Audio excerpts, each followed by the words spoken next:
Arambagh medical কলেজে শিশু বদলা বদলি হলো কেন? মিতালি বাগ জবাব দাও। আরামবাগ মেডিকেল কলেজে শিশু পাল্টে দেওয়া হলো কেন? মিতালি বাগ জবাব দাও। আরামবাগ মেডিকেল কলেজ ও হাসপাতালে শিশু বদল নিয়ে সুরচড়া করল বিজেপি। শুক্রবার পুরসুরা সোদপুরে এই ঘটনার প্রতিবাদে পথ অবরোধ অনুষ্ঠিত হলো। নেতৃত্বে ছিলেন বিধায়ক বিমান ঘোষ। তাঁরা এর জন্য সাংসদ মিতালি বাগের বিরুদ্ধে অভিযোগের আঙুল তোলেন। তাঁর কুশপুতলিকা দাহ করে পদত্যাগ দাবি করেন। উল্লেখ্য, বর্তমানে আরামবাগ মেডিকেল কলেজ ও হাসপাতালের জনসংযোগের দায়িত্বে রয়েছেন সাংসদ মিতালি বাগ। পাশাপাশি এদিন হাসপাতালে গিয়ে শিশুর পরিবারের সঙ্গে কথা বলেন বিজেপির আরামবাগ সাংগঠনিক জেলা সভাপতি সুশান্ত বেরা ও দলের অন্যান্য কার্যকর্তারা। শুধু তাই নয়, আরামবাগ বিধায়ক মধুসূদন বাগ এবং খানাকুল বিধায়ক সুশান্ত ঘোষও মিতালি বাগের দিকেই তোপ দাগেন। তারা সকলেই এই ঘটনার জন্য মিতালি বাগকেই দায়ী করেন। যদিও মিতালি বাগ নিজেও শিশু বদলের ঘটনাকে নিন্দনীয় বলে মন্তব্য করেন। পাশাপাশি বিষয়টি নিয়ে বিজেপি অযথা রাজনীতি করছে বলে তিনি মন্তব্য করেন। এখন শুনুন বিষয়টি নিয়ে কে কি মন্তব্য করলেন। দেখুন, আরামবাগ মেডিকেল কলেজে যেইভাবে একটা মৃত শিশুকে একটা অন্য পরিবারের হাতে দেওয়া আর জীবিত শিশুকে অন্য পরিবারের হাতে দেওয়া, পাল্টাপাল্টি করে দেয়, এর পুরোপুরি একটা জিনিস প্রমাণ করে যে কিভাবে মেডিকেল কলেজটা চলছে। কোনো ধরনের সিরিয়াসনেস নেই আর কোনো ধরনের ব্যবস্থা কিচ্ছু নেই। তার কারণে এত বড় একটা দুর্ঘটনা ঘটে গেছে। আর এর জন্য দায়ী হচ্ছে এই যে দিনরাত গিয়ে হসপিটালে তাণ্ডব চালায়, যার হসপিটালে দায়িত্ব আছে আরামবাগের সাংসদ মিতালি বাগ। তার শুধু কি এটাই দায়িত্ব লক্ষ লক্ষ টাকা ঘুষ খেয়ে কিছু কর্মীকে ওখানে নিয়োগ করা?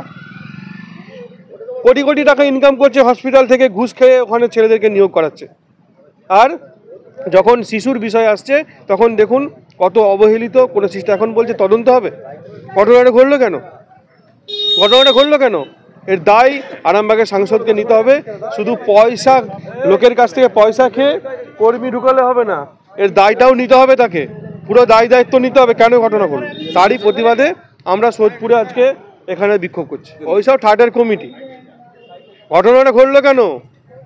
উনি উত্তর দিক। লক্ষ লক্ষ টাকার বিনিময়ে ওখানে অস্থায়ী কর্মচারী তাদেরকে নিয়োগ করা হচ্ছে, টাকা পয়সাগুলো নিচ্ছেন উনি কেন? এর উত্তর তো ওনাকে দিতে হবে। গোঘাটে 320 টাকা করে টোটো পিছু রেজিস্ট্রেশনে নেওয়া হচ্ছে কেন? কোথায় যাচ্ছে টাকা উইদাউট বিল? সবের উত্তর দিতে হবে। শুধু টাকা কামানোর জন্য এমপি হয়েছেন?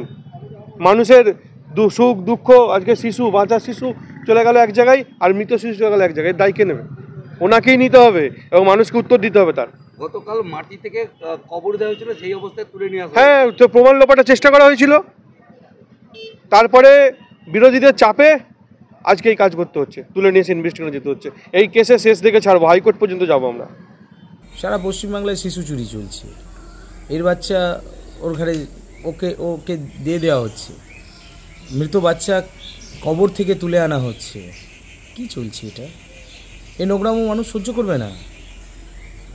মুখ্যমন্ত্রী মমতা ব্যানার্জি তথা স্বাস্থ্যমন্ত্রী উনি, কারণ ওনার সাগরের যারা রয়েছেন তৃণমূলের এমএলএ এমপি সব রোগী কল্যাণ সমিতির চেয়ারম্যান হয়েছে, বিজেপির কাউকে রোগী কল্যাণ সমিতির চেয়ারম্যান করেনি। এর দায়ভার তো ওদেরকেই নিতে হবে।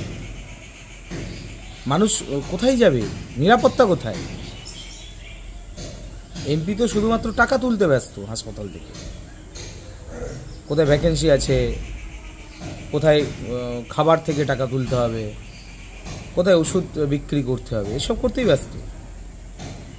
উনি কল্যাণ সমিতির চেয়ারম্যান মিতালি বাগ, উনি কী করছেন? দায়ভার ওনাকে নিতে হবে। মিডিয়া এত দুর্নীতি চলবে না, আমরা চলতে দেব না। আমরা এটা নিয়ে জোরালো প্রতিবাদে না। এরকম রোগী কল্যাণ সমিতির চেয়ারম্যানের কোনো প্রয়োজন নেই। আমাদেরকে দেওয়া হোক রোগী কল্যাণ সমিতির চেয়ারম্যান, বাকিটা আমরা বুঝে নেব। অত্যন্ত দুর্ভাগ্যজনক এবং বেদনাদায়ক ঘটনা। একজন মা তার প্রসব যন্ত্রণা সহ্য করে একটি শিশুর জন্ম দেন। সেই শিশুটি জীবিত বা মৃত, তিনি তার বুকের পাশে চান, কবরস্থানে চান না।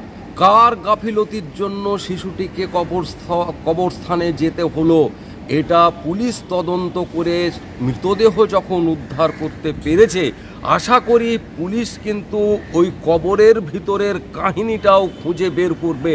আজকে মাননীয় অধ্যক্ষ আমার আরামবাগ গভর্নমেন্ট প্রিসিশন কলেজের হাত তুলে দিতে পারেন না। কোথায় গেল রোগী কল্যাণ সমিতির চেয়ারপারসন? তার কি ওই আরামবাগ হাসপাতালে আসা কতগুলি ভ্যাকেন্সি আছে কিভাবে পূরণ করা হবে তা দেখার তার কাজ?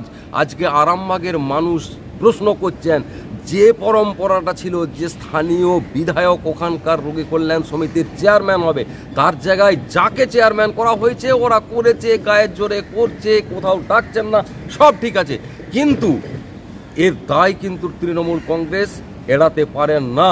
আমি পুলিশ প্রশাসনকে আবার বলবো যে এই ঘটনার পিছনে যারা জড়িয়ে রয়েছেন সেই ঘটনার তদন্ত করে দোষীদের দৃষ্টান্তমূলক সাজা দেওয়ার ব্যবস্থা করা হোক, নতুবা পুনরায় এই ঘটনা আরামবাগ মেডিকেল কলেজ এবং হাসপাতালে ঘটবে।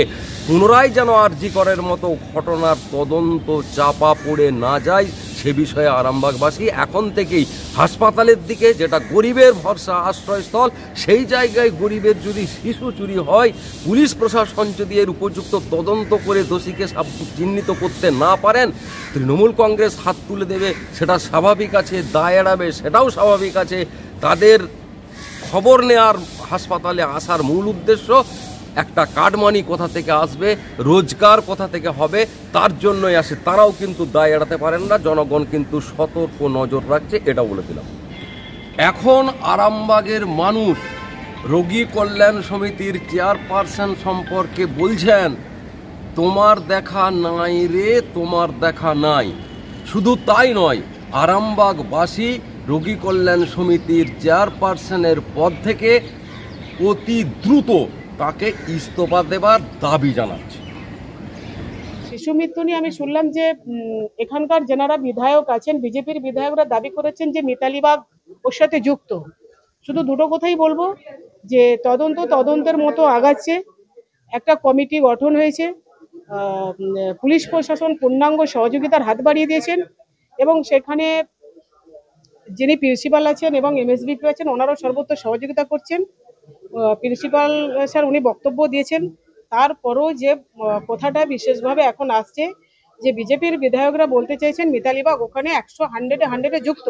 তো আমি বললাম যে আমি যদি পাচার করে থাকি, আমি যদি মেরে থাকি, আমি যদি বদল করে থাকি, আমি যদি নিয়ে আমার কাছেও চলে যাই, যদি এটা প্রমাণ করাতে বিজেপির বিধায়করা পারেন, আমি ফাঁসি কাজটা হাসতে হাসতে আমি ফাঁসির দড়িতে ঝুলবো।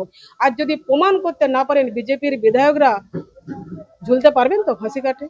দিদি আরামবাগের যে অবস্থান বা বিজেপির বিধায়ক তিনি দাবি করছেন যে আপনাকে পদত্যাগ করা উচিত রোগী কল্যাণ চেয়ারম্যানের।